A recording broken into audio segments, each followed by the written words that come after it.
Assalamualaikum warahmatullahi wabarakatuh. Waalaikumsalam. Selamat pagi semuanya. Wah, Prof nih banyak anak SMK nih kayaknya nih. Keren. Iya, pada tertarik banget nih kayaknya nih sama Internet of Things ini ya. Ya, siap. Oke, pertama-tama marilah kita panjatkan puji syukur kehadirat Allah Subhanahu wa Ta'ala. Berkat karunia-Nya kita semua dapat hadir di ruangan virtual ini untuk dapat mengikuti webinar bersama Bapak Profesor Ono. Perkenalkan, nama saya Devi selaku MC yang akan memandu berlangsungnya acara webinar pada hari ini. Dengan adanya webinar kali ini diharapkan partisipasi agar dapat insight-insight yang menarik nih mengenai Internet of Things ini. Lalu selanjutnya izinkan saya membaca rangkaian acara webinar pagi hari ini. Yang pertama ada pembukaan dan doa. Yang kedua langsung aja diisi sama profesor ya materinya. Oh, siap. Yang ketiga ada mungkin sambil sesi tanya jawab aja gitu kan dalam Ya. materinya. Terus yang kelima penutupan. Nah, untuk itu, untuk pembukaannya, marilah kita berdoa dengan baca basmalah. Bismillahirrahmanirrahim. Oke, selanjutnya penyampaian materi bersama Profesor Ono nih. Oke. Dan sudah Langsung. dapat kami persilakan. Terima kasih Devi, terima kasih semuanya. Selamat pagi. Assalamualaikum warahmatullahi wabarakatuh. Nih hujannya lebat banget di sini, gila, mantep. Oh iya. Di Tangsel enggak ya? Oke. Sama-sama, Prof. Saya kasih lihat, jadi nanti saya akan kasih lihat makhluknya seperti apa. Kemudian pelan-pelan saya akan ajarin ya, pelan-pelan. Cuman saya punya masalah nih sebenarnya.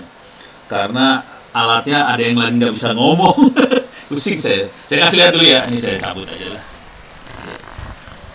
Mudah-mudahan kelihatan nih. Kelihatan tuh. Alas ya. Agak buron, Prof. Oh, bentar. Saya jangan pakai inilah. Blur. Jangan di blur. Oke. Nah, Ini barangnya ada di atas meja. Saya kasih lihat dulu ya. Yang ini yang akan saya banyak pakai, yang ini makhluknya. Ini Arduino. Oke, ini Arduino, susah ya. Nah, itu kelihatan tuh. Ini Arduino. Di atasnya ini saya pakai object blocks. Kemudian di sini pakai apa sih ini? Pokoknya apa? Yang kayak motherboard, kayak board supaya kita bisa colok macam-macam. Ini agak beda sedikit sama Arduino yang biasa karena di sini ada object blocks-nya. Oke. Kalau Anda belum ngerti apa yang saya omongin, nggak usah khawatir, nanti akan diulang-ulang lagi. Nah, kebetulan di sini saya ada beberapa alat. Di sini ada potensio, bisa digeser-geser. Nah, kemudian juga ada lampu, bisa nyala mati. Mana lampu teh? Kita ada lampunya nyala mati. Kemudian di sini ada seven segment gitu ya. Nah, ini entah kenapa dari kemarin saya nggak berhasil bikin nyala dua makhluk ini nih, pusing saya. Soalnya yang ini yang keren, yang dua makhluk ini. Tapi jadi ini sistem operasi yang saya pakai baru, Ubuntu 2204. Nggak mau ngomong, pusing saya. Jadi yang ini adalah ESP WROM 32. Yang ini adalah Wemos ESP 8266. Jadi yang namanya makhluk-makhluk ini banyak pilihannya. Ini pilihannya, satu pilihan ya, ini satu pilihan. Kalau pengen nyolder segala macam, ini pilihannya bisa dipakai. Oke. Nah, sekarang saya balik lagi. Sekarang saya kasih lihat lagi. Paling enak sih. Sorry, bentar. Sorry. Ya, udah. Serunya. Saya bikin blur lagi backgroundnya lah biar lebih ini. Ya. Ini satu pilihan ya. Nah, ini masalah saya nih. Si Wemos selalu time out. Jadi saya lagi bingung kenapa. Mungkin gara-gara sistem operasinya baru. Tapi saya coba di sistem operasi yang lama juga time out. Nah, ini bingung, saya lagi bingung nih. Jadi setengah dari materi saya nggak bisa disampaikan sih sebenarnya kondisinya. Oke. Saya kasih lihat filosofinya, nanti baru saya kasih lihat alatnya lagi, tapi dalam bentuk ini ya, dalam bentuk foto-foto di Google, biar gampang lihatnya. Kalau tadi kan agak susah lihatnya. Oke, saya kasih lihat filosofinya. Apa itu IoT? Kita bisa masuk ke sini, onocenter.or.id/wiki. Silahkan masuk ke onocenter.or.id/wiki. Masukin kata kuncinya IoT. IoT. Oke, bisa dibaca-baca, tapi intinya cuma seperti gambar ini aja sih. Jadi IoT itu sebetulnya sensor, bisa. Belum share screen. Oh alah, maaf, share screen lagi. Share screen, harus diingetin emang. Oke, mudah-mudahan udah kelihatan nih sekarang. Oke, jadi Anda bisa masuk ke web saya, onocenter.or.id/wiki, terus masukin kata kuncinya IoT. Ini saya copy paste URL-nya di chat supaya semua bisa lihat. Oke, jadi onocenter.or.id/wiki, masukin kata kuncinya IoT. Jadi kalau kita masukin IoT kayak gini, nanti keluar yang ini. Oke, nggak usah dibaca, saya langsung ke gambarnya aja biar gampang, biar cepat. Seringkali kalau kita belajar IoT, guru atau dosen ngajarnya cuma 1, 2, 3 makhluk ini. Ada sensor, tadi kita lihat beberapa alat-alat yang bisa dipakai sensor, kemudian ada jaringan, kemudian ada server.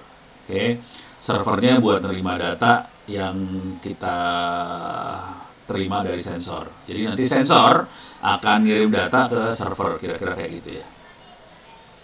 Jadi kira-kira ini IoT yang sering diajarkan, baik itu di sekolah, di SMK, di SMA, di kampus. Sebagian besar guru atau dosen akan ngajarnya sensor, jaringan, server. Itu namanya IoT. Jadi Internet of Things, things-nya itu sensor sih sebenarnya. Oke. Nah, sensornya tadi saya makainya Arduino. Saya kasih lihat dulu gambarnya ya. Arduino. Gambarnya kira-kira seperti ini makhluknya Arduino. Cuman, nah ini bendanya Arduino, harganya lagi mahal sekarang. Aduh ampun deh, harganya 100.000, lumayan. Yang saya pakai adalah Arduino ditambahin object blocks. Yang saya pakai adalah Arduino ditambah object blocks. Object blocks tadi yang boardnya warna merah. Nah ini kayak gini bentuknya. Ada yang 3 biji sekaligus kelihatan ya? Nggak kelihatan. Ya udah. Tapi object blocks warnanya merah. Kalau Arduino rata-rata warna biru, object blocks warnanya merah, dicolok ke Arduino. Terus ada board lagi. Kalau ini cuma 2, kalau saya ada 3 tadi. 1, 2, 3. Oke, yang 3 warna biru lagi di atasnya. Nah, object blocks fungsinya supaya saya bisa programmingnya lewat webnya object blocks. Objectblocks.cc supaya gampang. Ini buat ngajarin anak. Ini saya masuk ke project. Jadi ini buat ngajarin anak-anak SD atau SMP buat programming. Jadi ini objeknya buat ngajarin programming buat anak-anak SD atau SMP. Oke, object blocks itu. Bentuk programmingnya kayak gini, lewat gambar aja programmingnya. Jadi gampang. Ini saya loncat dulu ya. Nanti saya akan balik lagi. Terus tadi ada alat lain yang saya kasih lihat, Wemos ESP8266. Ini bentuknya kayak gini. Ini harganya udah mulai murah. Ada yang kayak gini, oke.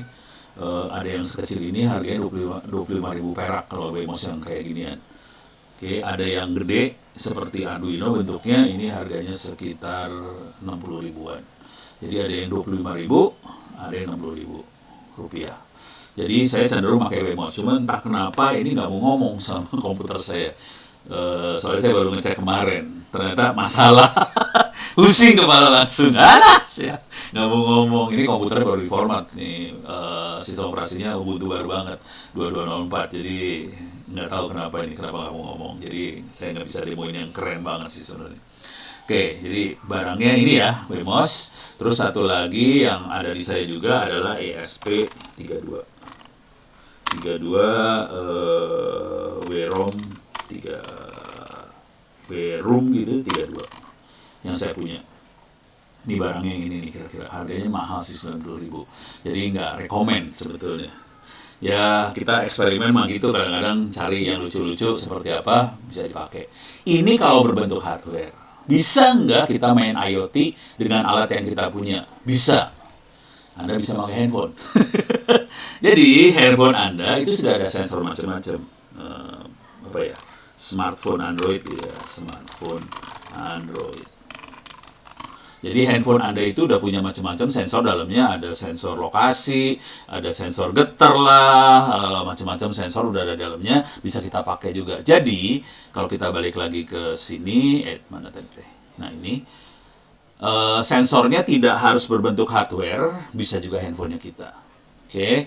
Sensor apa lagi yang lain yang bisa kita pakai? Banyak banget sensor yang bisa kita pakai, tidak harus berbentuk Android. Sensornya bisa misalnya CCTV.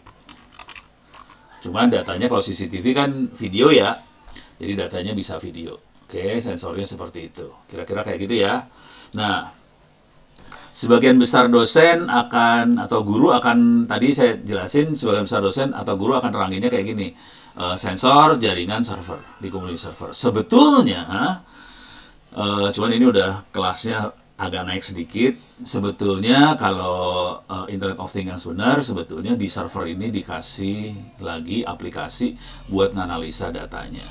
Data yang berhasil dikumpulin dari sensor-sensor itu. Di sini ilmu data science dipakai. Contoh pemakaian ilmu data science adalah untuk ini misalnya, weather Jakarta. Nih, jadi kita bisa tahu kira-kira ini cuaca di Jakarta ya. Cuaca di Jakarta hari ini hari Jumat jam 9, jam 10, maaf, 9.40. Kira-kira nih lagi hujan, nanti jam 1 akan turun, hujannya berkurang, tapi sore akan naik lagi hujan. Nah, ini urusan perdukunan ini untuk meramal hujannya kapan segala macam, itu adalah urusannya data science ini. Jadi ada yang urusannya cari data, sensor, taruh di server, kemudian ada yang urusan meramal. Hasilnya adalah yang ini. Oke. Dan ini teman-teman di BMKG itu mereka pasang sensor banyak banget. Dan orang-orang BMKG juga ada yang memang fokusnya urusan perdukunan buat meramal. Dia jadi nanti meramal kira-kira jam berapa akan hujan dan sebagainya. Terus arah angin seperti apa, kemudian suhunya kayak gimana, itu semua diramal semua. Oke. Dan ini kan belum kejadian ya. Jadi proses peramalan ini terjadi karena ada orang-orang BMKG yang melakukan peramalan ini. Beres ya? Udah kebayang ya? Cuman sebagian besar nanti kalau kita main IoT, sebagian besar adalah ajarannya cuman Internet of Things, sensor, jaringan, server. Jarang yang diajarin yang data science-nya. Oke, jarang. Kalau di kampus juga kita biasanya misahin. Yang data science ada lagi yang memang belajar data science. Beres ya? Jadi itu ada dua makhluk. Hari ini kita tidak akan masuk ke data science-nya, kita akan lebih ke makhluk ininya aja. Bagaimana cara programmingnya segala macam. Nah, saya akan coba masuk lagi pelan-pelan ke pemakaian IoT tadi. Pemakaian ini ya. Ini kita udah ngeliat untuk ini, cuaca. Seperti ini kalau ada pertanyaan silakan ketik ya. Ketik di chat, kalau ada pertanyaan silakan langsung ketik di chat. Oke, sekarang kita lihat yang lain. Salah satu yang menarik di IoT ini adalah untuk ditaruh di kebun, taruh di kolam, taruh di pokoknya pertanian, peternakan segala macam. Intinya sederhana aja sih. Intinya sederhana. Kalau kita jadi petani atau kita jadi peternak, kita pengen supaya hasil pertanian atau peternakan hasilnya sama persis semua.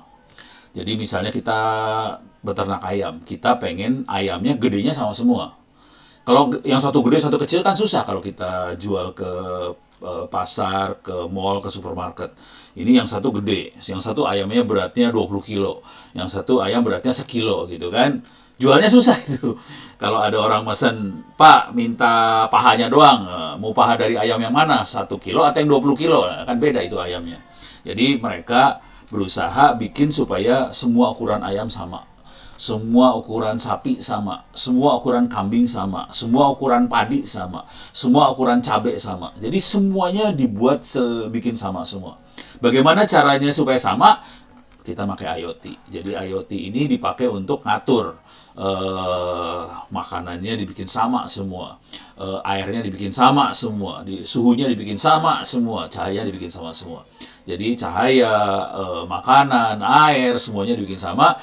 eh, Pakai doa, pakai Bismillahirrahmanirrahim, mudah-mudahan nanti hasilnya akan sama semua. Kalau udah sama semua, waktu panennya sama, kemudian waktu dagangnya juga gampang. Kira-kira itu. Nah, ini teknik yang itu namanya adalah smart. Semua biasanya pakai kata smart ya.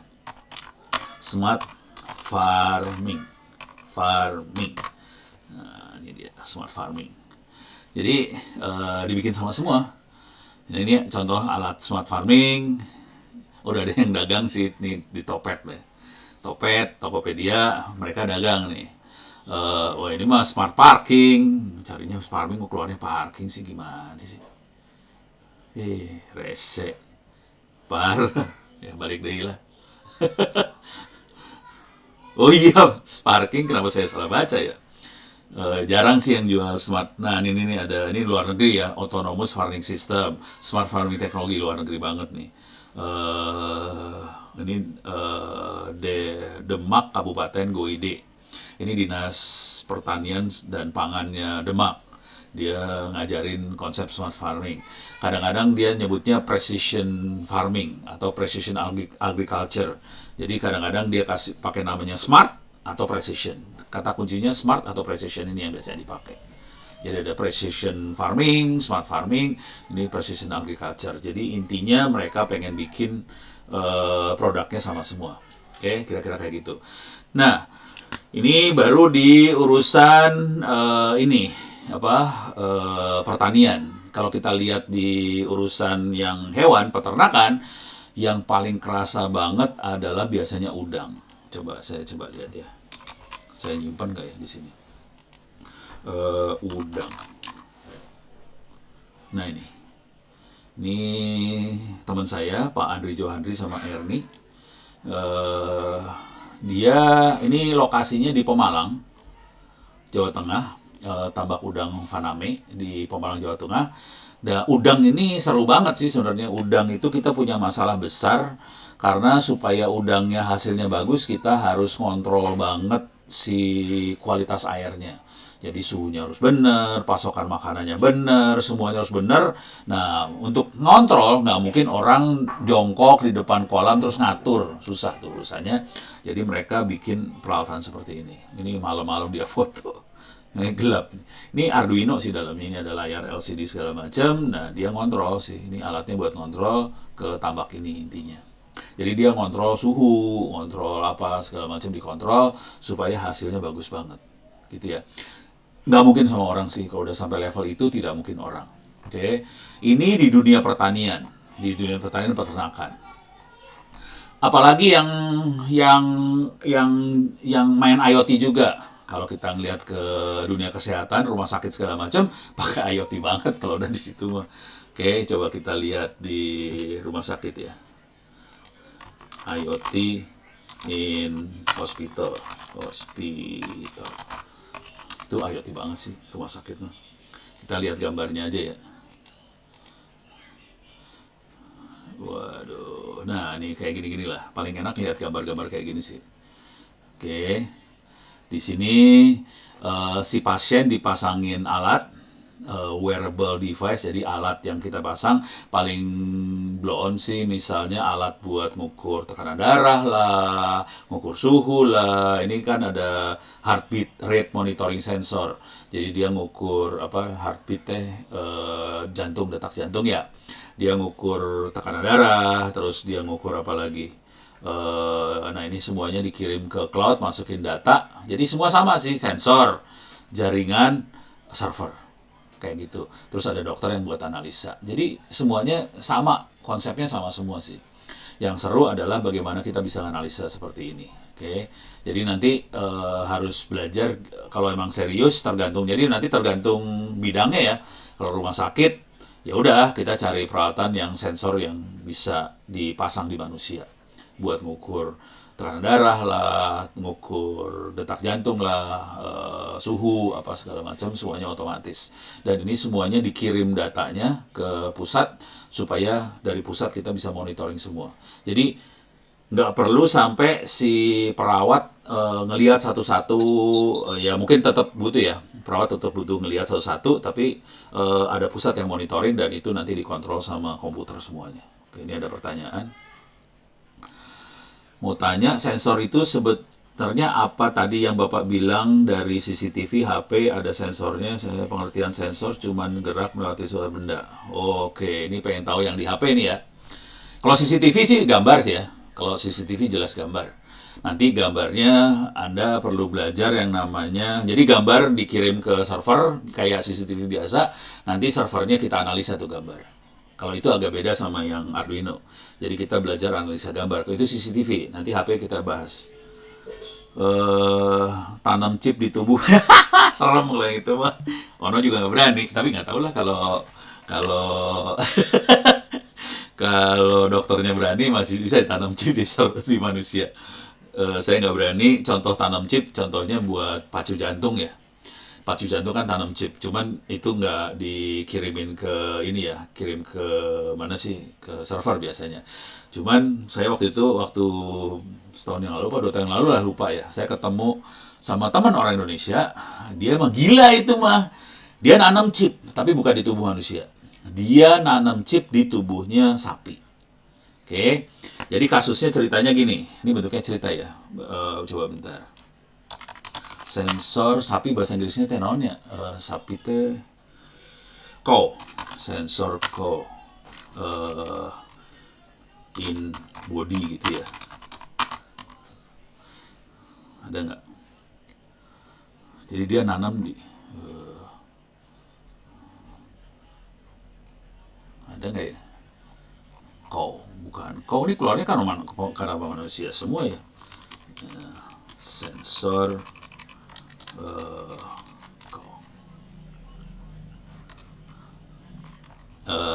ting lah. Ya ceritanya pusing saya. Saya lagi pengen cari gambar sensornya. Jadi intinya gini lah. Teman saya itu dia posisinya ada, ini orang Indonesia, cuman dia posisinya ada di Australia. Jadi dia profesor di Australia, orang Indonesia tapi ya, orang Indonesia profesor di Australia. Kemudian kan kita tahu Australia itu kan banyak peternak sapi, dan sapi Australia itu gede-gede banget, dan kalau sampai itu sapi mati, harganya bisa mahal banget ya, puluhan juta kali. Kalau sapi Indonesia kan harganya sabranya belasan juta kali, kalau sana lebih mahal, sapinya gede-gede banget soalnya. Konsekuensinya adalah dia nggak mau sampai sapinya sakit dan mati. Oke, jadi semua sapi dipasangin sensor satu-satu loh. Dan sensornya ada modemnya, dia akan ngirim data ke pusat, kondisi suhunya si sapi itu kayak gimana. Jadi ternyata kalau dia belum makan suhunya rendah, kalau udah makan suhunya naik. Jadi dia punya siklus suhu sapi gitu ya. Naik turun gitu ya. Nah, setelah smart farming sensor, nah itu dia. Coba bentar. Makasih nih. Oh, Yopi yang nyariin. Oke. Oke, ini sensornya seperti apa ya? Oh, ini sensornya macam-macam nih. Oke. Jadi dari perilaku suhu atau perilaku semua apa yang dia sensor, dia bisa tahu, oh sapi yang normal kayak gini perilakunya. Kalau sampai ada sapi yang tidak normal, dia bisa lihat langsung, kemudian sapinya langsung dibawa pakai helikopter atau apa, dibawa ke dokter langsung. Jadi dengan cara itu, jadi teknik menyelamatkan sapinya gila banget sih, soalnya sapi itu harganya mahal di Australia. Kalau di Indonesia mungkin lebih murah, tetap mahal ya, tapi agak lebih murah daripada di Australia lah. Nah, mereka sampai masang sensor seperti ini, kira-kira kayak gitu ya. Jadi ini kerjaan serius, ini di sapi. Teman saya satu lagi yang lain di Amerika, saya kasih tau lah namanya Ari Pribadi.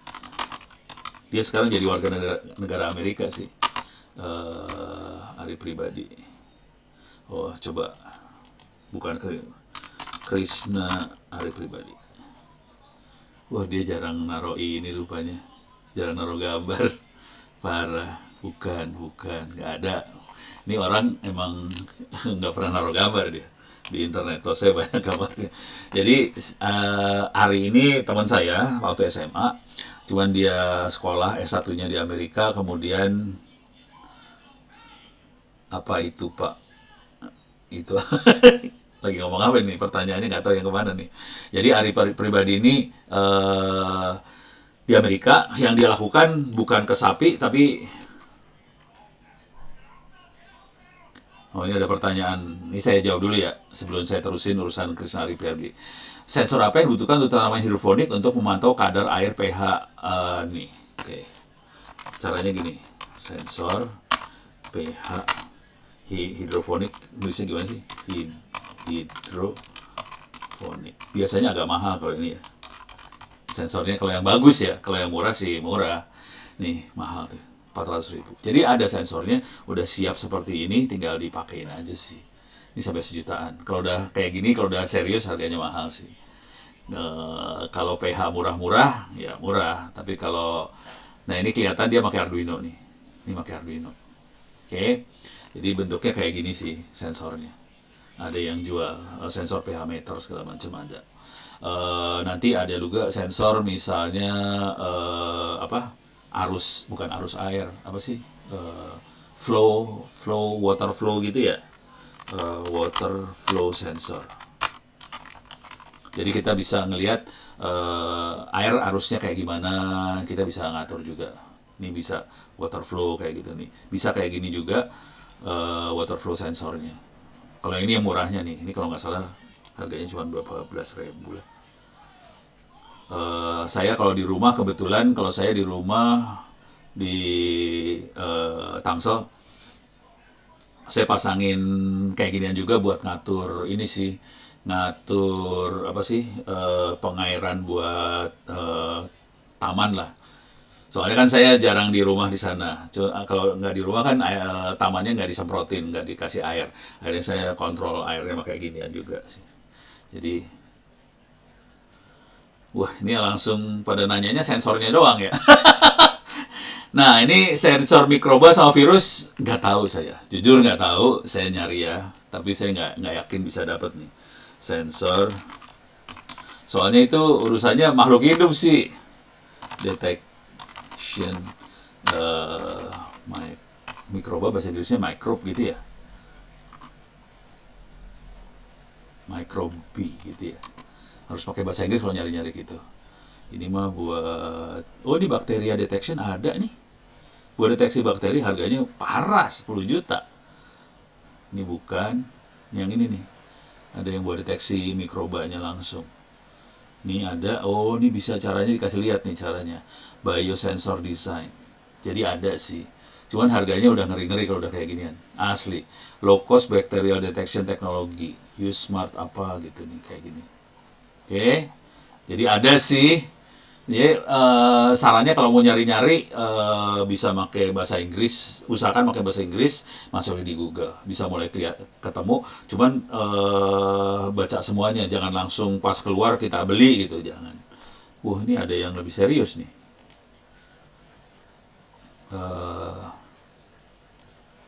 Oke ya. Oke. Ini balik lagi ke Ari pribadi. Ari pribadi yang dilakukan adalah gini. Ini bisa dipakai buat bola, buat apa juga. Yang dia lakukan, kebetulan di Amerika orang-orang suka mainnya rugby. Rugby itu gimana? Rugby gitu ya. Rugby ya. Nih.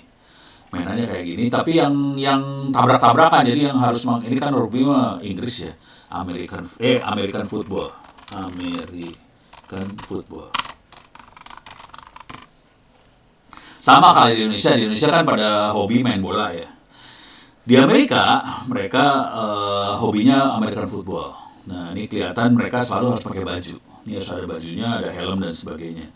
Nah, yang seru dari mainan American football adalah mereka pengen analisa permainan. Jadi, analisis bisa gini. Analisis game. Nah, mereka kayak gini. Dia pengen lihat gimana caranya dia desain robot, pemain mana yang jago, segala macam dia analisa semuanya. supaya dia, ini kan kelihatan nih, ada pergerakan pemain, kita bisa analisa di sini ya. Ini pemain ini geraknya kemana, pemain ini geraknya kemana, semuanya dianalisa. Yang dilakukan sama teman saya Ari pribadi tadi adalah ini di pakaian-pakaiannya, ini di pakaian orang-orang football ini dipasangin kayak RFID yang biasa kita pakai buat ini ya, buat apa sih namanya, bayar tol itu, dipasangin di pakaiannya mereka. Kemudian ada sensor-sensor dipasangin di dinding-dindingnya stadion ini, terus mereka bisa lihat pergerakan pemainnya semua. Tiap pemain punya ID yang beda, dengan cara itu dia bisa lihat pergerakan pemainnya, dan mereka bisa menganalisa pergerakan pemainnya itu kemana aja. Bayangkan kalau ini kita pasang juga di pemain sepak bola atau apa, jadi kalau terjadi gol, kita bisa melihat pergerakan pemain di satu lapangan seperti apa, terus kenapa pertahanan bisa sampai gagal, apa segala macam, kita bisa analisa sih. Terus kita bisa analisa per pemain, per individu pemain. Si pemain ini kira-kira stamina-nya kayak gimana, kecepatannya kayak gimana, semuanya dicatat sama sensornya tadi. Gitu. Jadi sensor bisa sampai level itu ya. Wah, pertanyaan banyak banget ya, ini belum, padahal saya belum baru di depan doang, belum masuk. Ini udah, coba. Untuk menanam chip, apakah bisa dalam manusia dipasangin sensor identitas? Di film bisa, sebenarnya bisa aja nanam apa aja di manusia, cuman masalah jadi chip bisa dimasukin dalam manusia, jangan khawatir, bisa. Yang jadi masalah adalah bagaimana supaya chip itu bisa hidup. Contohnya adalah ini apa sih yang buat jantung tuh, pacu jantung ya, pacu jantung. Cuman ini nggak ada komunikasinya. Nah ini ada pacu jantung ini, di sini ada baterainya biasanya. Jadi ada baterainya, dan baterai pacemaker ini baterainya tahan bertahun-tahun sih di dalam kita. Kalau sampai baterainya habis, jantungnya habis, mati. Jadi seru nih urusannya. Ini beres ya. Jadi kalau nanam chip dari manusia bisa, tapi makhluknya gede loh, nggak kecil. Ini kalau di X-ray kelihatan makhluknya. Oke, beres. Ini dari Putri. Saya Putri Rahmadiani Dolai mau tanya, use case IoT pada penyimpanan cloud computing gimana ya Pak? Sama aja sih intinya, servernya boleh di mana. Ini saya kasih lihat gambarnya lagi ya. Nih, ini server. Ini boleh di cloud. Jadi cloud itu cuma lokasi server ada di mana sih. Boleh kita taruh di cloud, boleh taruh di mana aja, bebas merdeka. Gitu ya. Jadi kalau udah pernah belajar cara ngirimnya, bisa lihat. Oke. Atau ini saya udah jam 10 ya. Saya kasih lihat ya, supaya belum sampai sholat Jumat. Yang terakhir saya mau nanya, ini dari Mas Guntur. Jika sensor gyroscope itu ada dua tipe, kalau yang hardware bisa dilihat bagaimana gyroscope, apakah fungsi stabilnya. Gyroscope yang virtual, nah ini seru nih. Kalau yang fisik, yang virtual sebenarnya bukan virtual sih, tetap dia butuh sensor kondisi dia ya. Jadi gyroscope ada yang elektronik banget, itu bentuknya kayak chip sih sebenarnya. Nah, ini bentuknya kayak chip gitu, tetap harus ada sensornya. Tapi kalau yang gede, yang hardware itu mekanik bentuknya. Jadi ada peralatan mekanik, ini yang elektronik bentuknya kayak gini ya. Nah ini keluar dia posisinya kayak gimana, keluar dari sini, dan ini bisa ditanam di dalam handphone juga bisa. Kalau yang mekanik kayak gini, gyroscope mekanik. Kalau mekanik,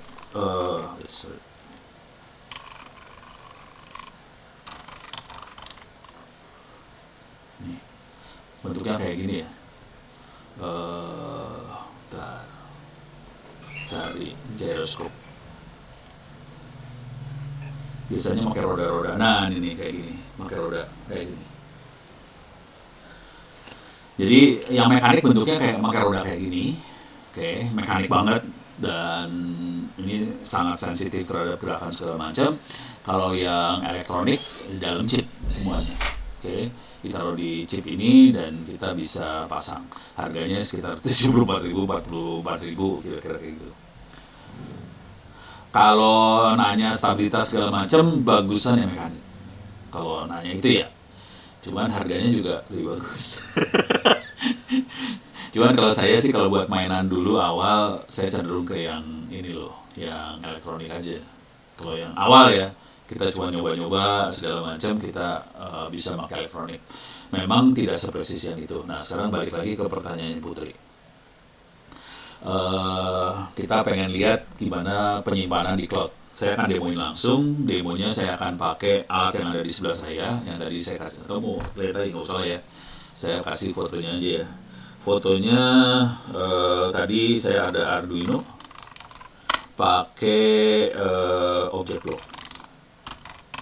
Biar buat yang datangnya telat bisa ngeliat juga lah. Oke, jadi saya tambahin Arduino, saya tambahin objek block seperti ini kondisinya. Sekarang saya akan lakukan programming. Oke. Ini videonya saya kasih lihat ke sana, arahin ya ke sana ya. Mudah-mudahan bisa kelihatan. Coba bentar. Saya lepasin dulu. Saya blurnya saya hilangin. Ini videonya. Mudah-mudahan bisa melihat lebih enak. Liar,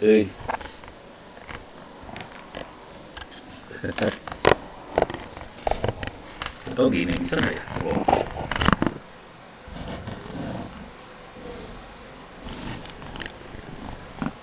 Nah mudah-mudahan kelihatan ya. Ya pakai doa nih. Jadi video saya kasih lihat. Ini Arduino-nya yang ini ada 3 layer. Layer yang paling bawah Arduino, yang tengah ini objek block warnanya merah. Ini mudah-mudahan kelihatan merah. Atasnya lagi cuman kayak prototyping board gitulah. Oke. Nah, saya akan programming makhluk ini. Saya akan share lagi, mudah-mudahan nggak lupa. Harus diterima sama Yofi. Oke. Saya akan programming pakai objek block.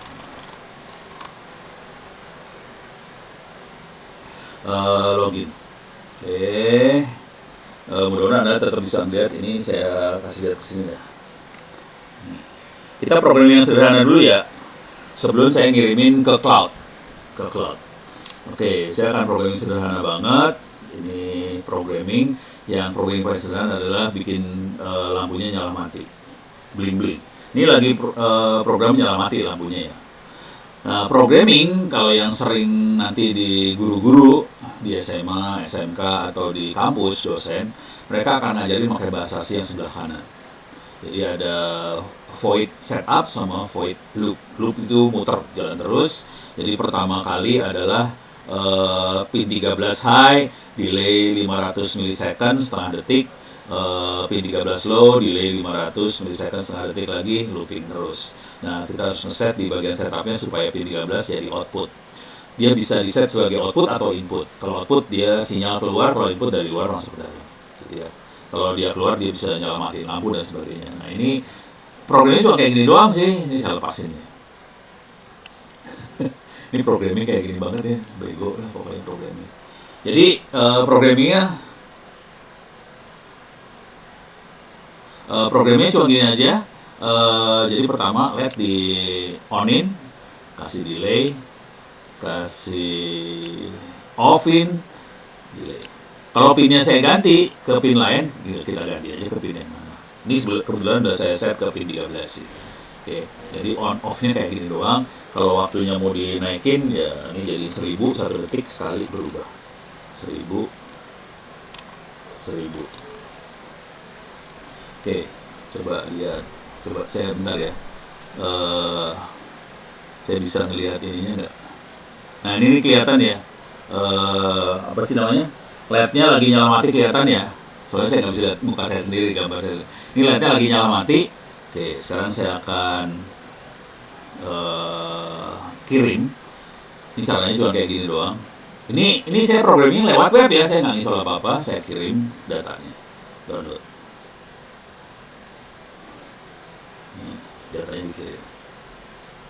Oke, perhatiin dia nyala mati beda loh. 1 detik, kayak gini ya nyala matinya. Kalau saya bikin cuma 0,1 detik, 100 millisecond.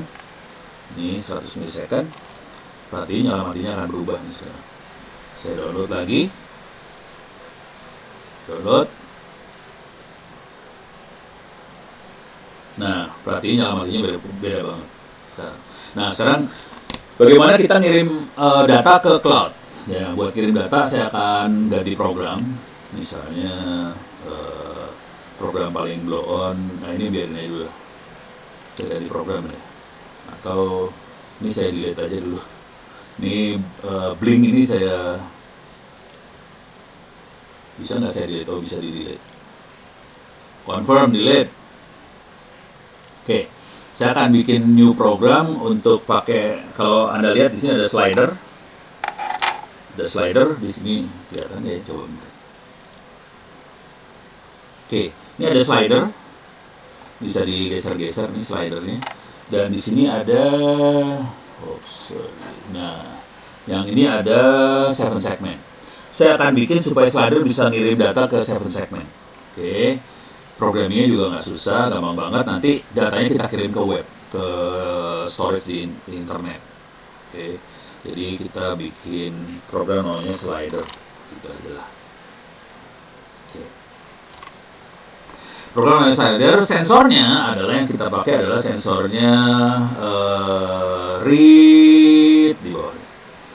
Read potensio yang saya tempelin ke port ano. Oke. Nah, cuman yang kita baca di potensio saya akan kirim ke 7 segment. 7 segment adanya di display. Mana dia? Ini dia. Display. Oke. 7 segment angkanya berapa yang mau kita kirim. Jadi saya akan kirim ini 7 segment. Saya yang kita baca di A0 kita kirim ke 7 segment. Caranya cuma gini doang sih. Kalau di bahasa aslinya kira-kira kayak gini sih bahasa aslinya. Oke. Cuman ini terlalu cepat. Loop ini terlalu cepat. Jadi saya harus kasih delay loopnya supaya nggak terlalu cepat tiap 1 detik sekali. Dia akan baca tiap 1 detik sekali. Kalau nggak kecepatan dia. Oke. Karena prosesor itu kenceng banget kerjanya. Jadi kalau kayak gitu aja tanpa delay bisa kacau ceritanya. Oke. Jadi caranya cuma read ini kirim. Sekarang saya akan kirim. Download. Oke. Ini kirim. Oke. Coba kita stop share dulu ya. Nah, silakan lihat ini. Nah, ini udah di 7 segmennya udah keluar angka. Angkanya berapa itu teh? 649, 650 lah segala macam. Karena posisinya ada kira-kira ada di tengah nih ininya ya. Ini saya geser ke sebelah sini. Ini jadi kecil angkanya, 16, 11. Saya geser lagi 4. Oke. Saya geser ke sebelah sana, angkanya 1020 sekian. Oke. Saya geser dikit ke bawah, 900, saya geser ke 600 dan seterusnya. Oke. Ini sorry kebalik ya. Harusnya kameranya dari sebelah sini. Tapi ya udah. Oke, mudah-mudahan oke lah. Nah, jadi kita udah bisa baca potensio ini. Itu bisa kita ganti sama sensor apa aja sih. Nah, bisa nggak kita kirim ke internet? Nah, ini yang seru. Kebetulan di sini, di mana sih namanya, di ObjectBlocks ini dia punya dashboard. Ini ada dashboard. Ini ada dashboard. Saya bikin dashboard di TTS. Saya buang dulu ya. Delete. Buang, kosong, nggak ada apa-apanya. Nah, di sini saya punya channel. Saya bikin channel. Bisa create new channel. Kalau create new channel saya cuma bilang channelnya namanya apa, tipe datanya nanti apa. Channel ini buat terima kiriman data dari ini saya, apa sih namanya, Arduino saya. Jadi kita harus create channel dulu buat terima data. Nah, kemudian saya ada channel namanya slider. Saya kirim data ini ke slider ini. Jadi cuma gini aja. Saya masuk ke dashboard lagi. Nah, saya akan pakai widget. Kalau program yang benernya lebih rumit daripada ini ya. Ini buat ngasih idenya aja gimana, karena ini si ObjectBlock dirancang buat anak SMP sih sebenarnya. Cuman biar anda bisa kebayang caranya sebenarnya sederhana banget sih. Kalau program yang bener bisa pakai Python, pakai segala macam. Ada di wiki saya juga sih. Cuman kalau hari ini saya ajar kayak gituan takut pingsan. Soalnya ini nggak jalan juga sih. Tadi ada 2 yang nggak jalan, makanya saya susah. Kita select, kita akan lihat line chart versus waktu. Kita kasih nama slider, oke, nggak ada unitnya. Nah, di sini kita namain slider. Kemudian data source-nya adalah channel. Channel apa yang kita pakai di sini? Channelnya namanya slider. Oke. Jadi ada grafik namanya slider yang datanya diambil dari channel slider. Oke, saya submit. Oke, ini langsung saya gedein aja. Nah, ini udah jadi. Sekarang kita akan kirim data nih. Saya coba masuk ke dalam program lagi, slider. Ini masalah slider yang ini yang kita bikin ya, sederhana. Kita tambahin buat kirim data. Buat kirim datanya adalah ini send number. Ini saya akan kirim send number. Saya masukin sini send number. Oke. Channelnya adalah channel slider. Datanya apa? Datanya kan read potential ini. Ini saya copy aja lah, saya duplicate, saya bikin lagi di sini, saya tempelin. Jadi data dari A0 saya kirim ke channel slider yang ada di cloud. Jadi bentuk cloud cuma gitu doang sih. Jadi data kirim ke channel mana? Channel ini posisinya ada di cloud. Oke. Sekarang saya akan download. Saya masukin ke dalam si Arduino. Oke, belum, lagi proses download. Nah, udah selesai downloadnya. Sekarang kita lihat channelnya. Salah. Kita lihat dashboard. IDTS. Nih, data yang kita monitor, dia nggak stabil angkanya. Kadang-kadang 600, 700, segala macam. Ini saya akan geser ke bawah. Ini langsung angkanya 0. Oke, kelihatan mendekati 0. Saya geser ke atas, mendekati 1020. Gitu. Saya geser ke tengah, dia ada di tengah nih sekarang. Kelihatan dia bisa naik turun. Oke. Ini posisinya ada di cloud. Ini saya aksesnya di internet. Gitu. Kebayang ya? Jadi cuma gini doang sih. Jadi intinya kita kirim, ya udah ini posisi, kalau mau tahu posisi sebenarnya ini ada di Taiwan sih sebenarnya. Servernya ada di Taiwan ini, bukan di Indonesia. Gitu kira-kira. Beres ya, mudah-mudahan kebayang buat Putri. Oke, udah kebayang ya makhluknya seperti itu. Jadi kira yang namanya cloud ya cuma gitu doang. Kita ngirim datanya lewat internet ke sebelah sana. Udah. Nah, kalau kita pengen bikin yang ngaco-ngaco dikit, kita bisa. Dia bisa mengerjakan beberapa kerjaan sekaligus sih sebenarnya. Jadi misalnya kayak gini. Ini slider yang tadi. Saya pengen nyelipin selain dia ngirim data ini, saya pengen nyelamatin lampu juga. Ya gampang aja sih, cuma gini aja. Display. Set LED. Sorry, salah. Ini masukin ke keranjang sampah, salah. Oke. Display. Nih. Kayak tadi lagi. Pin 13 on. Saya kasih delay. Mana dia? Duplicate, saya kasih delay 1 detik, kemudian saya duplicate lagi, pin 13 nya saya off.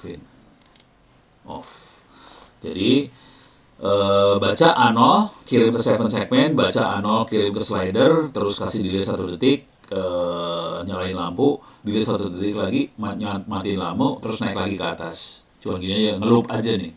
Jadi kan ini forever looping doang. Oke. Nah, sekarang saya download.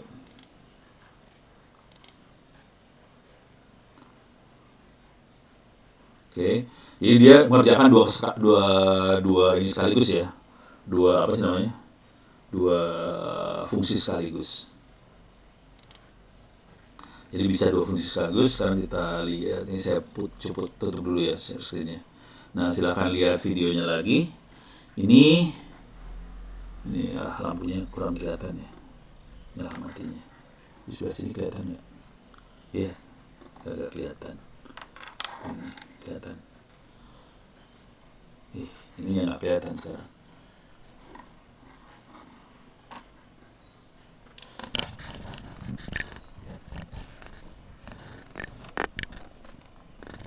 Ya. Oke. Jadi ini ada lampu nyala mati, sama ada apa sih namanya? ada nilai yang ada di 7 segment dari slider. Sekarang slidernya saya rubah, nilai 7 segment akan berubah, tapi lampu tetap nyala mati nih. Tuh. Lampu tetap nyala mati, nilainya berubah juga. Jadi ada 2 kerjaan sekaligus dikerjain sama dia. Oke. Jadi bisa kayak gitu sih. Jadi kita bisa, dan ini saya kasih delay 1 detik. Bayangkan 1 detik itu bisa banyak banget kerjaan yang dia kerjain. Jadi sebenarnya seseru itu sih ceritanya. Oke.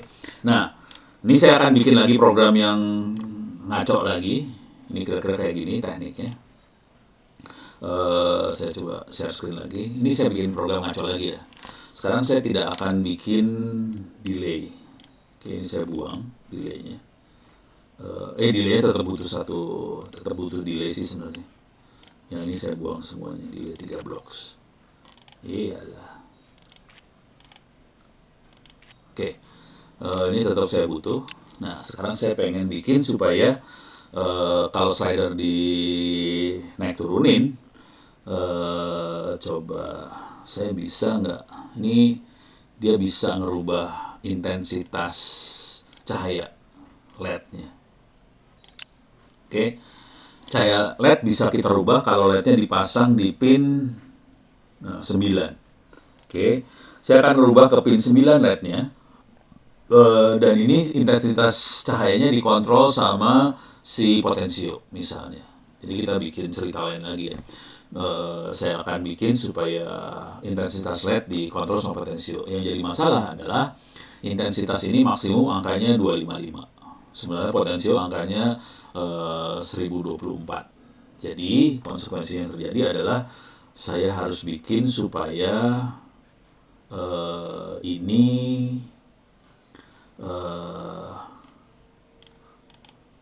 duplicate. Jadi angka yang di sini harus dibagi 4 baru dimasukin ke sini sih sebenarnya. Oke. Jadi harus dibagi 4 baru masukin. Karena ini 1024 jadi harus dibagi 4 ya kira-kira. Kurang lebih. Nah, kita bikin kacau aja sedikit. Matematik ada pembagian nggak? Di sini ada pembagian, dia pembagian. Oke, jadi ini dibagi, ini tambah ya, kita ganti jadi bagi, ini bagi 4. Pas dibagi 4, ini jadi, ini saya akan bikin supaya dia jadi integer. Bisa nggak dibikin integer absolute? Jangan absolute ya, round. Oke, round itu ini dibulatkan ya, dibulatkan ke bawah lah misalnya, atau di round aja nggak apa-apa, terserah ke yang angka yang paling dekat. Jadi ini saya akan bulatkan, jadi koma-koma dihilangin supaya dia jadi integer, jadi bilangan bulat. Jadi apa yang dibaca ini dibagi 4 karena dia nilai maksimumnya 1024 dibagi 4 jadi kira-kira mungkin sekitar 250-an. Kemudian saya bulatin dan ini saya akan tempel di sini. Dah. Terus ya. Cuman ini saya rubah ke pin 9 sih sebenarnya. Pin 9. Jadi saya akan rubah ini ke pin 9. Bentar, saya lepasnya.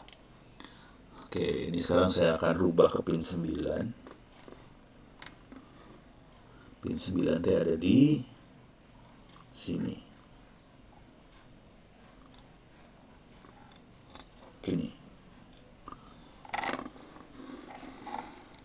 Ini udah berubah nih pinnya sini, udah berubah ke pin 9. Ini posisinya masih mati. Sorry. Mana nih? Ini ya. Oke. Jadi ini ada angka, ini ada lampunya mati karena pindah pin ya. Kemudian ada potensio. Nah, sekarang saya akan upload makhluknya. Ini akan saya upload, cuma gini doang sih. Download, saya kirim lagi ke Arduino-nya. Jadi saya lagi ngirim ke Arduino-nya. Nanti kita bisa, saya akan lepasin supaya kita bisa. Udah belum? Cepat, come on.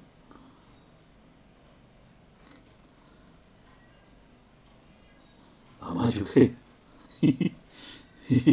Oke, sambil nunggu ada pertanyaan nih kayaknya. Oke, ada pertanyaan. Nah, ini udah selesai.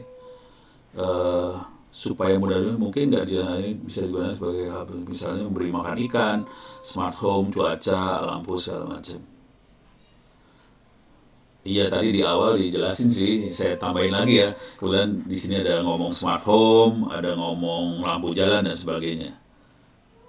Oke, ini ada pertanyaan dari Mas Lukman Nugraha, kenapa pin 9, kenapa nggak pin yang lain? Nah, ini pertanyaan bagus banget. Ya, dua pertanyaan besar, tapi sebelum ini saya akan ngasih lihat hasil akhir dulu ya. Ini saya stop. Ini, sorry. Ini kelihatan LED-nya nyala. Ini saya akan turunin dia. Ini saya geser. Ini LED-nya jadi redup, terus mati. Ini angkanya 0 nih ya. Ini angkanya 0. Oke. LED-nya redup, mati. Sekarang saya naikin nih. Ini naik, terang. Pada saat dia nilainya 1020-an sekian, terang. Ini redup,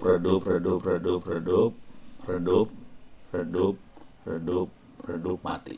Oke. Nah, apa bedanya pin 9 dengan pin-pin yang lain? Oke. Pin 9 dengan pin-pin yang lain bedanya saya lupa, bentar. Sorry. Share screen lagi. Oke.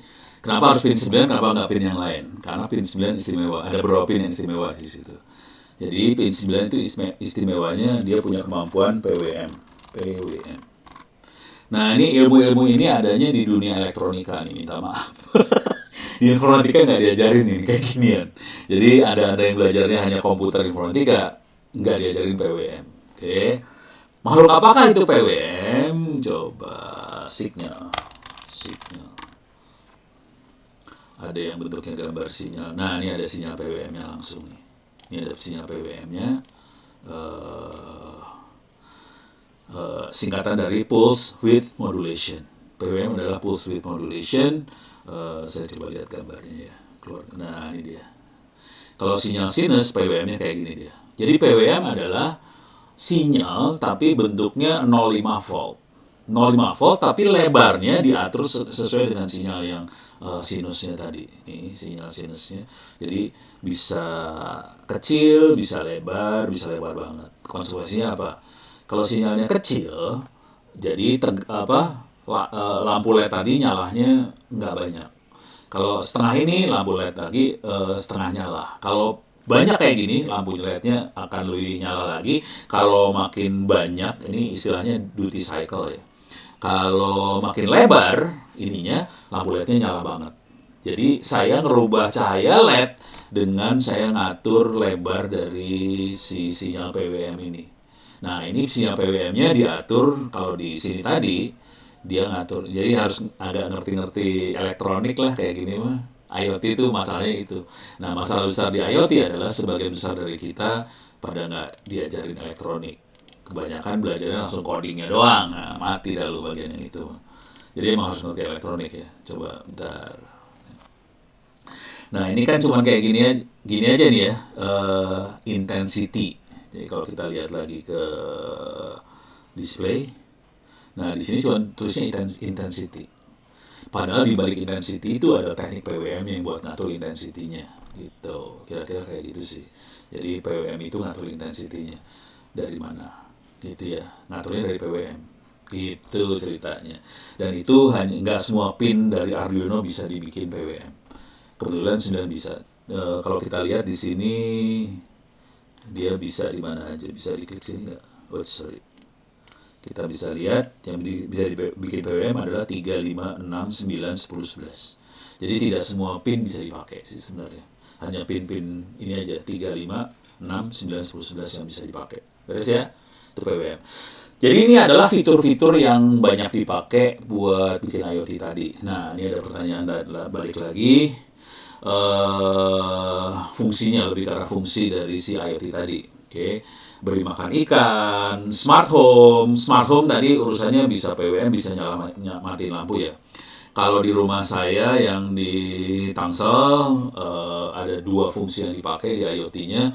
Satu buat matiin lampu, urusannya pokoknya gimana caranya kita sebagai manusia nggak ada di rumah tapi rumahnya hidup gitu. Jadi pas malam lampu nyala, pas pagi siang lampu mati gitu ya.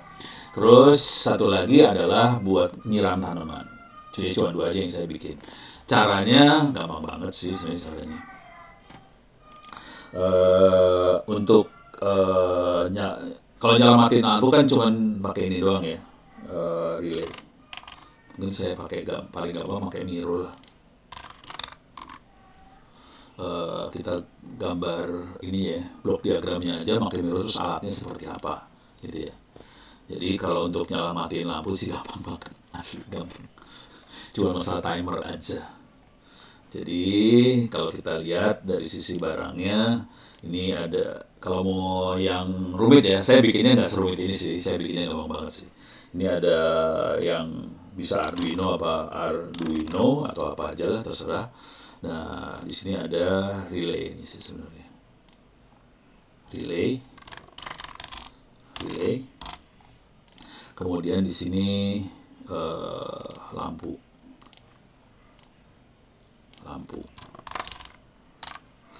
Nah, Arduino dia akan ngontrol ke relay. Nah, di relay ini ada tegangan 220 volt masuk. Ini di sini tegangannya 220 volt ya. Karena lampunya lampu PLN kan 220 volt. Bentar, mana tes. Di sini 220 volt masuk. Harus gedein. Ada 220 volt masuk dan 20 voltnya yang dikirim ke lampunya. Jadi waktu lampunya nyala matinya dikontrol sama controller ini, jam berapa nyala, jam berapa mati. Cuman saya nggak pakai Arduino sih, saya pakai timer aja. Jam sekian nyala, jam sekian mati, udah beres lah. Pakainya timer. Jadi saya nggak pakai Arduino di sana.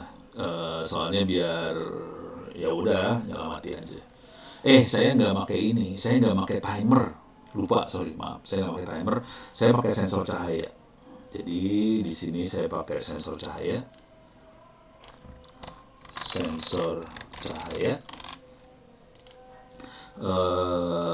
Bisa masuk ke controller langsung. Kebetulan sensor cahayanya udah bisa kontrol lampu langsung kalau di sana sih. Jadi bisa kayak gini caranya. Kalau saya sensornya udah langsung kontrol PLN-nya, dia bisa nyala mati lampu langsung. Jadi ini udah beli jadi beres, tinggal colok langsung nyala mati. Jadi bisa kayak gitu. Jadi konsekuensinya rumahnya nggak gelap. Kalau waktu malam tuh dia gelap, lampu taman nyala, lampu di teras, di garasi nyala. Jadi caranya cuma gini doang. Beres ya, ini satu. Satu lagi yang saya pakai adalah sebenarnya. Jadi relay ini tegangan di sini 5 volt tuh, hati-hati. Tegangan yang sebelah sana 220 volt. Bentuk relaynya seperti apa? Nah, relay Arduino 220 volt. Bentuk relaynya cuma kayak gini doang nih. Nah, kayak gini. Relaynya kayak gini, yang sebelah sini biasanya 5 volt, sebelah sini 220 volt. Jadi dia punya 2 input, satu 5 volt, satu 220. Harga relaynya juga murah sih, tuh kan. Ini 13.000 yang satuan, 13.000 ya. Itu 13.000 yang satuan. Ada yang kalau ini beberapa bisa 50.000, ini 50.000 4 gitu ya. Kita bisa kayak gini. Nah, sensor cahayanya seperti apa? Sensor cahayanya kayak gini nih. Kalau secara elektroniknya, kalau mau yang jadi yang nggak usah mikir kayak gini bentuknya nih. 32.000. Ini kalau saya pakai ini yang di taman kayak gini. Kemudian saya harus atur ininya supaya bisa PLN masuk, udah gitu langsung beres. Ini sensor udah jadi, dalamnya udah jadi, semuanya udah jadi, tinggal dipasang aja. Jadi saya masang yang kayak ginian di lampu taman, ini tinggal PLN masuk, satu lagi ke lampu, udah langsung beres. 32.000 perak, beres, jadi. Nggak usah pakai Arduino. Arduino mahal, 100.000 mahal. Jadi saya nggak pakai. Yang di taman saya pakainya kayak gini, yang di garasi agak lebih rumit dikit. Nah, terus saya pasang lagi kayak gini. Urusannya buat nyiram tanaman. Sebenarnya butuh relay, tapi bukan relay biasa ini sebenarnya. Pokoknya buat stop run elektronik. Oke. Gimana caranya ini bisa dikontrol dari Arduino. Jadi stop run elektronik sebenarnya cuma gini doang sih. Tapi ini nggak langsung Arduino, ini 220 volt soalnya di sebelah sini. Jadi stop run itu ada beberapa, akhirnya saya pakai yang 220 volt di sini. Jadi nggak langsung dari dulu, lewat relay dulu ya. Nah kemudian di sini air, di sini masuk air, keluar air, keluar air. Dan ini biasanya dipasang ke apa? Ini hidroponik segala macam ya. Jadi cari yang buat nyemprot tanamannya pakai hidroponik apa segala macam bisa. Kalau saya kebetulan pakai hidroponik juga sih sebenarnya. Jadi cari-cari di Bukalapak segala macam buat nyemprot yang hidroponik. Cuman airnya dikontrol dari sebelah sini, stop run ini. Oke. Nah, kita bisa nyari stop run elektronik. Ada berapa pilihan? Saya pakainya yang ini sih. Saya pakai yang ini, pakai selenoid, harganya 33.000. Yang mau rada bagusnya 120.000. Kesalahan saya waktu itu adalah, jadi saya beli 2 dan nekat. Jadi yang saya beli 2, satu ditaruh di bawah di atap garasi, jadi aman nggak kena hujan. Satu lagi saya nekat taruh di luar, akibatnya koslet. Jadi kayak gini jangan dihujan-hujanin ya. Ini koslet ternyata dihujanin. Jadi kalau mau dihujanin dibungkus pakai Tupperware kayak apalah, pokoknya jangan kena air terlalu banyak. Soalnya ini koslet nih, kena hujan koslet. Jadi saya pakai yang ini sih. Pipanya pipa 1/2 inci. Kalau kita pipanya pipa gede ya harus cari yang. Nah ini buat nyiram tanamannya bisa pakai kayak ginian. Nah, tapi ini mahal dan saya beli yang ini dan rusak akhirnya. Jadi saya beli alat ini tadinya, beli alat yang ini 190.000. Ternyata cuma tahan seminggu, udah gitu jebol. Ini yang warna hijaunya. Tapi ininya saya belajar dari ininya, saya beli yang ininya aja akhirnya. Sisanya saya pakai stop run itu tadi. Jadi pakai stop run tadi, kemudian bikin adapter dari 1/2 inci masuk ke sini buat nyebarin gitu. Jadi cuma gitu doang sih alatnya. Oke, dengan cara itu kita ngatur jam sekian ada air, jam sekian airnya mati dan sebagainya. Dan air itu bisa kita masukin makanan apa segala macam. Jadi dengan cara yang sama kita bisa masukin makanan ikan segala macam. Nah untuk makanan ikan ya kita harus cari ininya alat yang buat masukin makanan ikan. Misalnya makanan ikan apa ya? Makanan ikan apa ya istilahnya? Alat buat makanan ikan ya gitu kali ya. Nah kayak gini-gini feeder otomatis. Nah auto feeder otomatis kayak gini-gini lah. Kayak gini cuman ini harus diatur. Jadi nggak berujuk-berujuk ikan dikasih makan terus nanti ikannya mati semua karena makanan kebanyakan. Jadi kalau makanan terlalu banyak kan ikan mati juga. Jadi kita harus bikin supaya ini bisa dikontrol secara elektronik. Kalau ini otomatis ini pakai timer nih, kalau kayak gini biasanya timer doang. Kalau saya semuanya udah kalau bisa diintegrasiin ya. Jadi kita bisa mengukur pH, mengukur suhu, segala macam sama makanan. Jadi tapi kita harus melakukan penelitian sih sebaiknya kalau binatang ikan apa segala macam, kalau pH sekian, suhu sekian, makannya kayak gimana itu harus penelitian semua supaya ikannya jadi maksimal.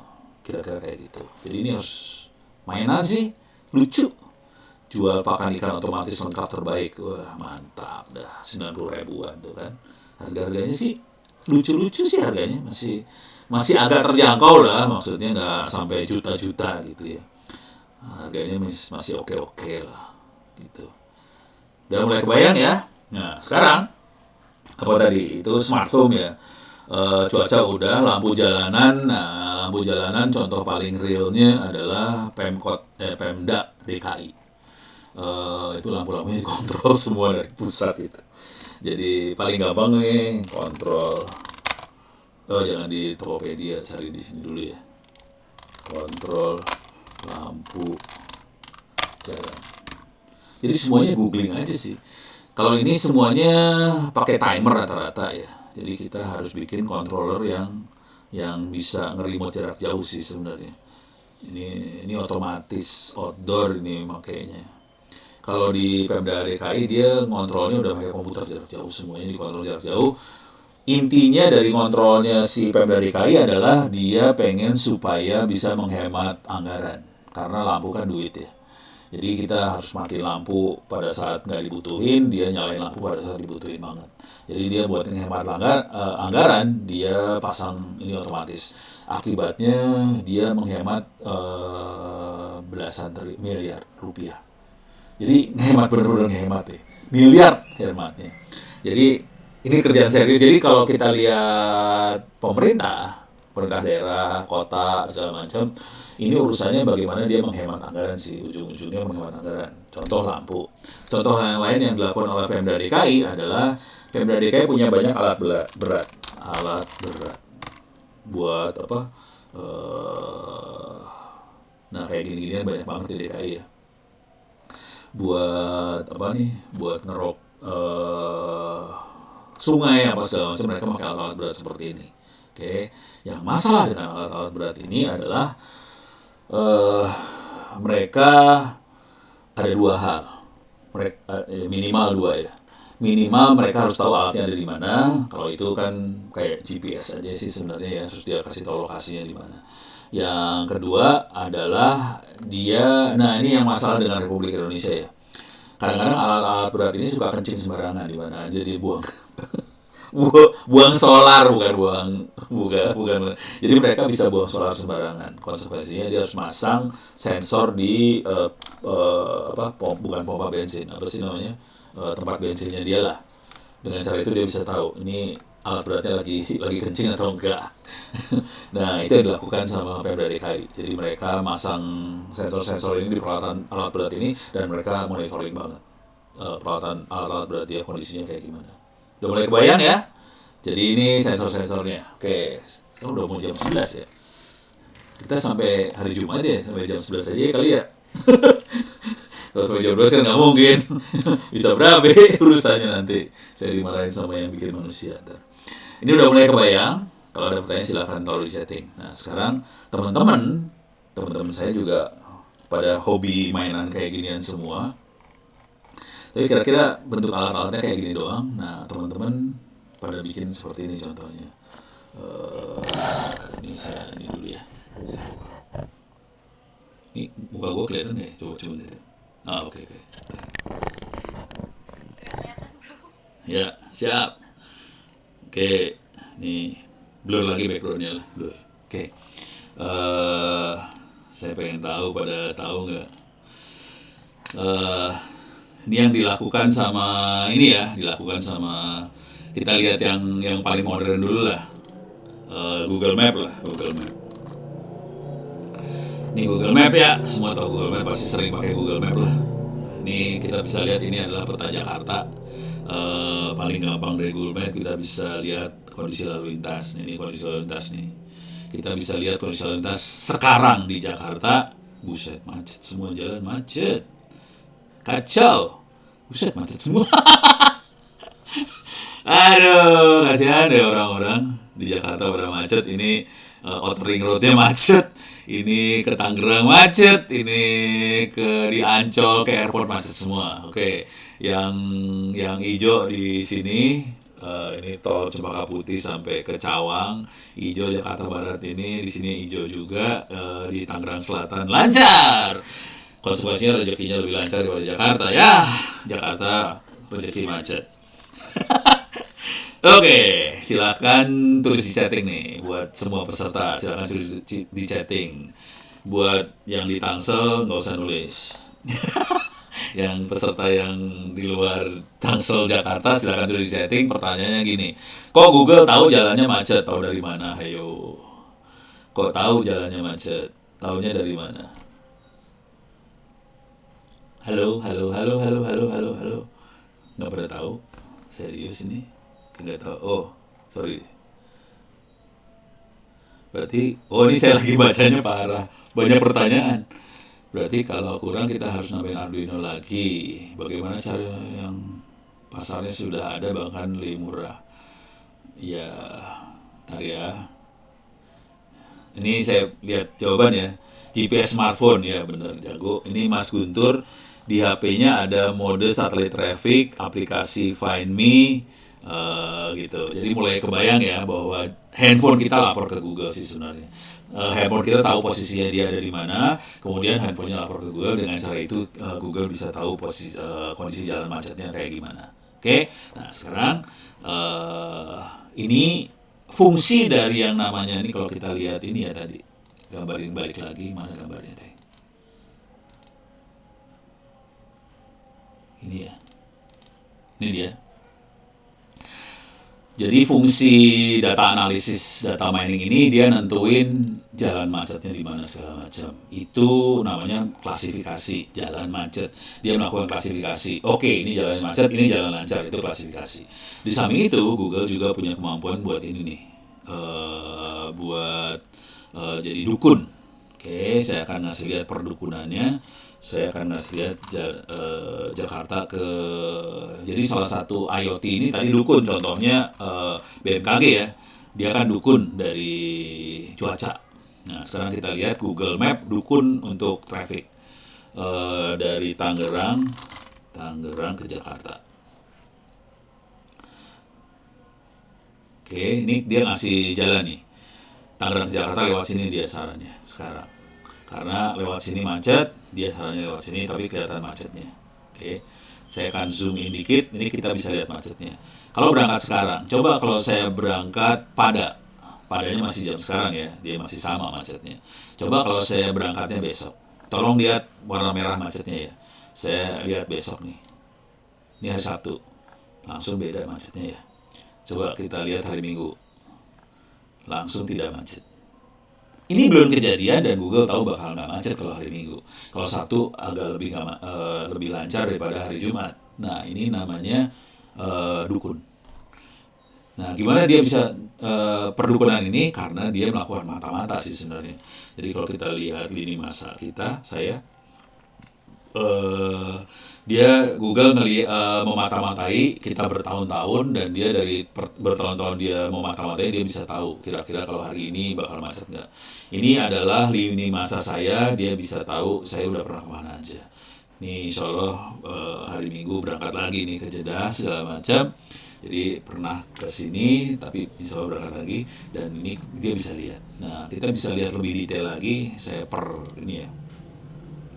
Nih saya jalan kemana kelihatan, dicatat semua. Kita semua dicatat sama Google. Jadi yang nyatat itu bukan hanya malaikat di kiri kanan saya. Yang nyatat juga Google, kan nyebelin banget ya kita dimata-matain kayak gini ya. Jadi kita dicatat sama Google, dia bisa tahu kita kemana aja. Oke, udah kebayang? Nih saya ke Tangsel, kelihatan nih ke Tangsel kemana aja. Ini kelihatan saya makanya KRL ke Tangselnya, soalnya kalau naik mobil saya suka tidur sambil nyupir jadi nabrak kemarin mobil. Kira-kira kayak gitu ya. Jadi ini catat semua, dari catatan ini dia bisa melakukan prediksi perdukunan ke depan enaknya kayak gimana. Oke, ini satu. Sekarang saya kasih lihat lagi di sini. Teman-teman saya punya teman di tukang main radio. Kita bisa lihat aprs.fi. Oke, ini mainan radio. Ini kita bisa lihat ini siapa ada di mana kelihatan nih. Tapi ini pakai walkie talkie, dia ngirim datanya pakai walkie talkie. Kita bisa ngelihat misalnya sini aja nih. Ini di Tangsel ya. Ini beberapa teman di Tangsel ngoperasin juga. Kita bisa ngeliat di Tangsel, kita bisa klik ini, dia bisa tahu suhunya berapa, humidity berapa, pressure-nya kayak gimana. Kita bisa ngeliat ininya. Yang ini apa nih? Suhu, ini humidity, sini tekanan udara bisa kelihatan semua. Nah, mereka pakai alat apa? Ini sensornya beda banget. Namanya APRS. Kita bisa lihat di sini nih barangnya, pakai Arduino juga kalau mau bisa. Cuma mereka kadang-kadang pakai alat yang lebih geblek. Saya cari yang bisa kelihatan semuanya ya. Nah ini kayak gini lah contohnya. Pakai walkie-talkie, pakai radio walkie-talkie, ini ada GPS. Nah ini kelihatan banget nih. Walkie-talkie, GPS, bisa dilihat nggak ya? Ini walkie-talkie, GPS sama ini jadiin satu. Ini modemnya. GPS harganya kalau beli ketengan kayak gini harganya sekitar 150.000 perak, modemnya harganya sekitar 200.000 rupiah, HT-nya sekitar 300 ribuan, Bofeng itu 300 ribuan. Jadi kita kira-kira kayak ginian kita bisa taruh di sepeda, di mobil segala macam, dan kita bisa dapat seperti ini. Ini yang tadi, oke.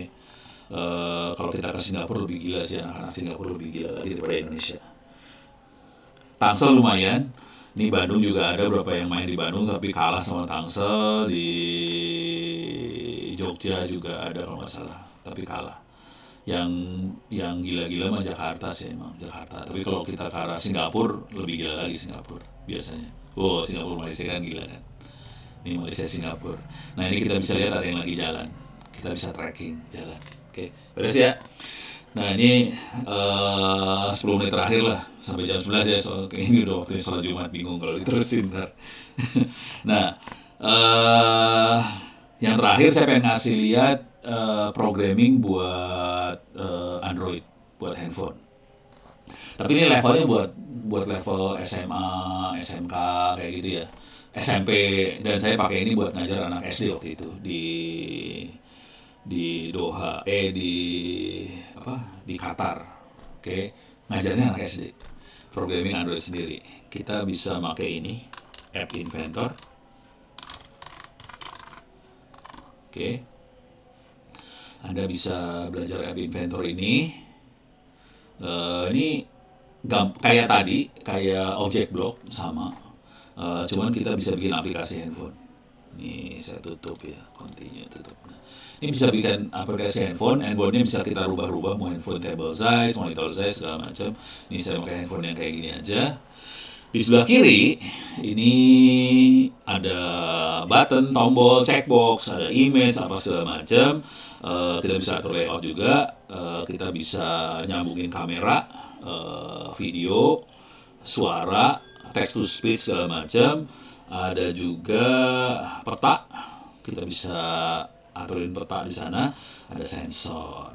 Jadi IoT bisa pakai handphone. Ini ada sensor, ada light sensor, ada location sensor, ada magnetic field sensor, ada orientasi, ada pedometer, proximity segala macam, barometer, barcode segala macam, accelerometer sensor, ada semua sensor. Tinggal kita geret aja kita mau pakai sensor apa di sini, kita bisa tahu. Oke. Nah, misalnya paling sederhana mah termometer aja, termometer. Kita taruh sini ya. Ini sensor tuh nggak kelihatan dari depan, dari layar depan nggak kelihatan, dia akan turun ke bawah biasanya. Nih, langsung turun ke bawah. Non-visible component itu sensor.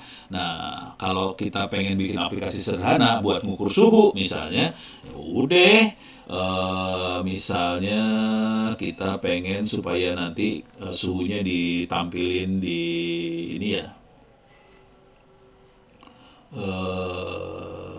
di print ke layar misalnya. Kasih label atau kasih apa enaknya, text box kali ya. Bentar. Kalau text box itu kita masukin soalnya. Saya dilihat dulu lah text boxnya. Bentar. Label ya, text for label 1. Oke. Misalnya kalau nggak berhasil saya harus cari yang lain nih. Translator nggak ada. Kayaknya itu user interface-nya. Checkbox atau notifier ya, nggak tahu lah. Antara label sama notifier nggak tahu yang mana. Jadi saya cuma punya dua komponen seperti ini, temperatur, termometer sama teks untuk label 1 tadi tulisannya ya. Nah, sekarang saya mau bikin programnya ada di blocks, cuma gini doang.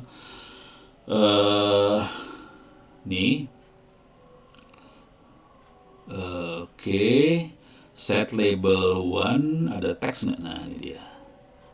Kita bisa nge-set label 1, teksnya apa? Ini ada temperatur,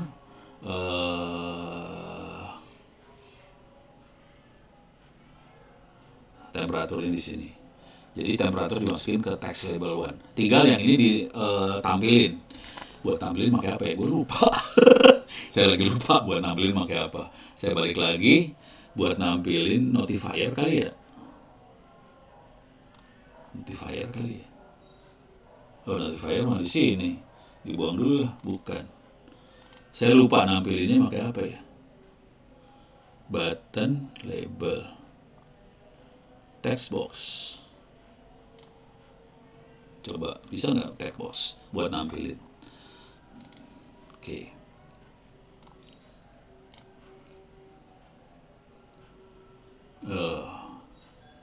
Ini buat kerjain sesuatu dari sini nih.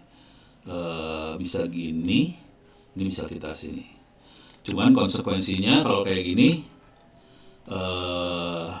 ini konsekuensinya kalau kayak gini ya, text boxnya harus kita jadi tangan kita harus di atas text box itu, nanti temperaturnya baru muncul. Jadi kalau kayak gini kalimatnya, when text box 1 got focus, do set label 1, teksnya adalah temperatur yang kita ukur. Nanti di text box itu ada kata-kata, kira-kira kayak gitu. Bisa nggak kita kirim ke HP?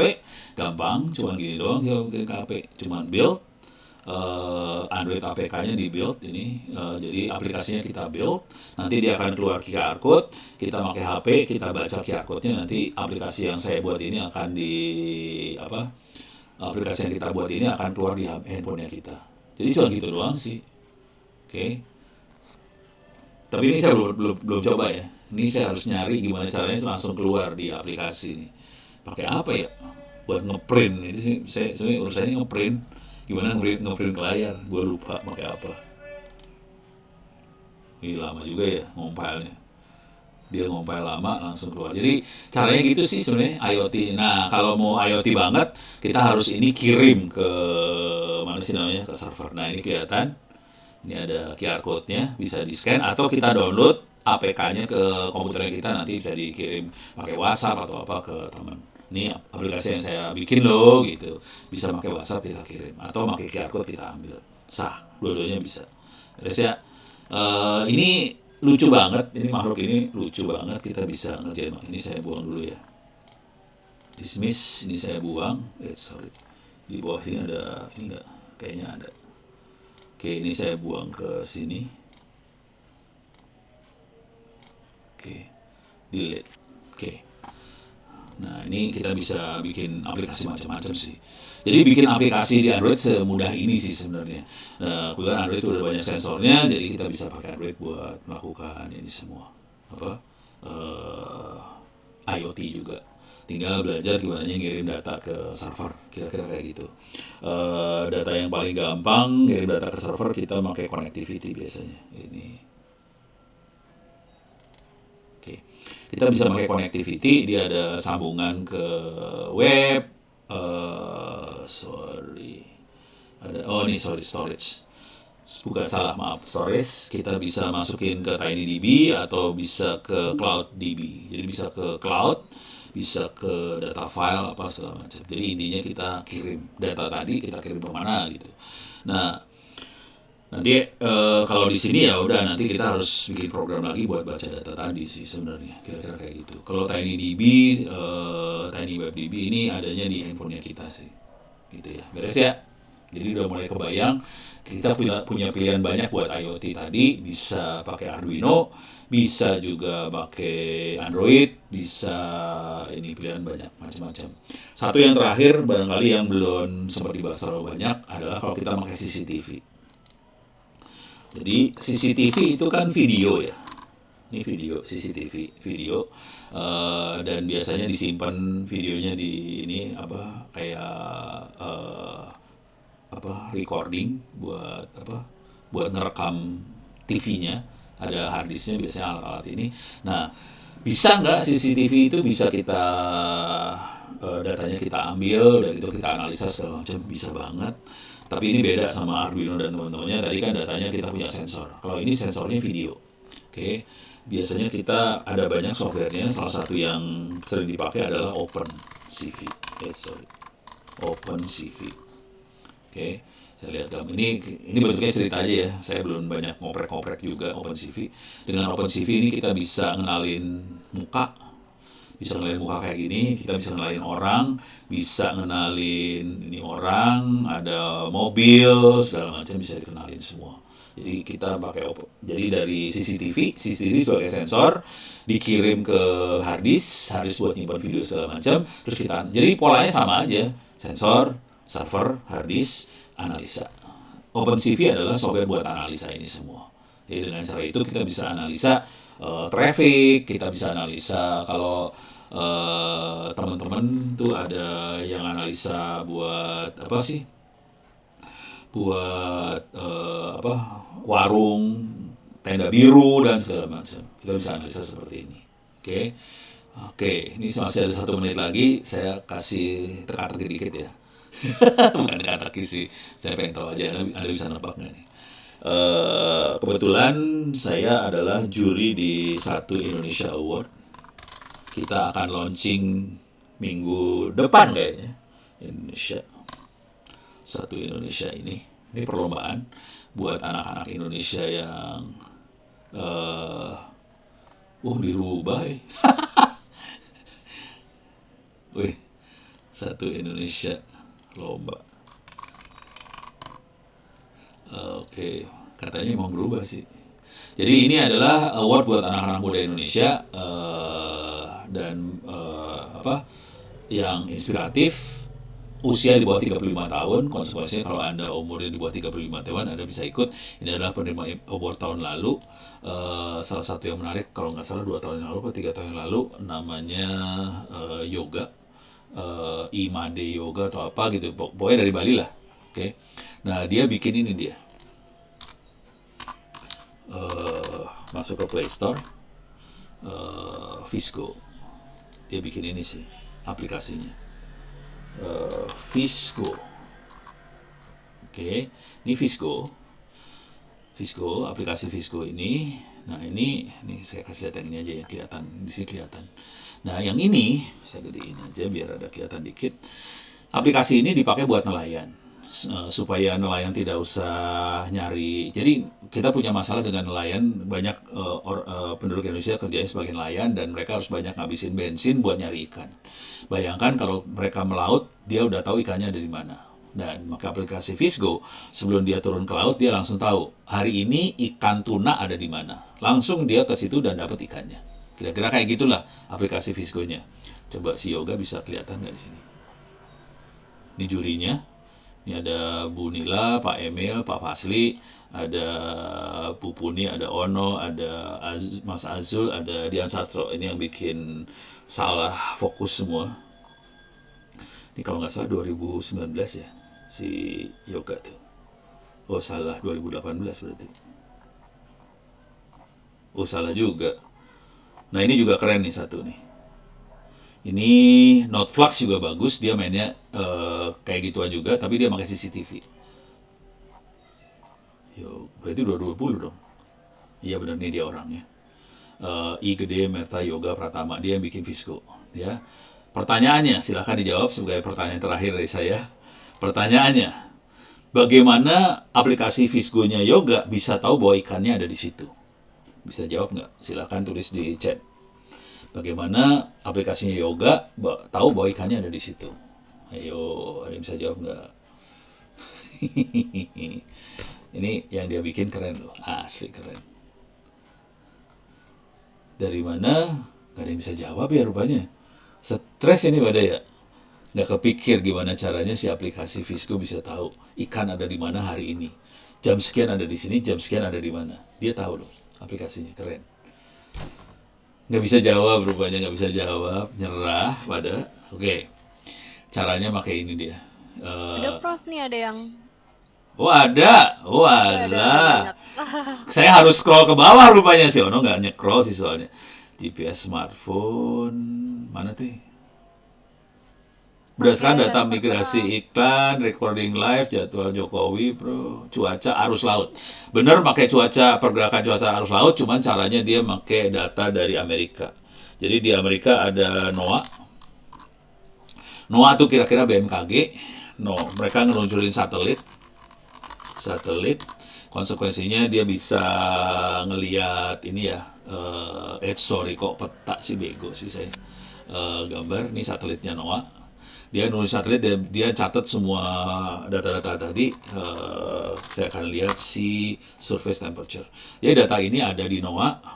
Suhu, arus segala macam laut bisa diambil, dan ini bisa diambil gratis, dan itu diambil sama Yoga untuk Bali aja. Dia nggak ngambil seluruh dunia, dia hanya ngambil Bali aja, terus dia pakai dan dia bisa ngeramal kira-kira ikan akan ada di mana. Gitu, keren kan? Jadi ini semua harus kreatif sih kita. Jadi sensor bukan hanya Arduino, bukan. Sensor bisa banyak macam-macam. bisa dari satelit Amerika, bisa apa segala macam, suka-suka, tinggal kita pintar nggak buat nganalisa data itu. Kira-kira sekian dulu dari saya karena ini hari Jumat. Saya tutup dulu, mudah-mudahan bisa bermanfaat. Kalau ada apa-apa silakan nanya di Twitter, di email dan sebagainya. Saya tutup dulu. Billahi taufiq wal hidayah. Assalamualaikum warahmatullahi wabarakatuh. Saya kembalikan pada Ibu Devi. Terima kasih. Oke, Waalaikumsalam warahmatullahi wabarakatuh. Terima kasih Prof atas ilmunya. Semoga setelah mendengar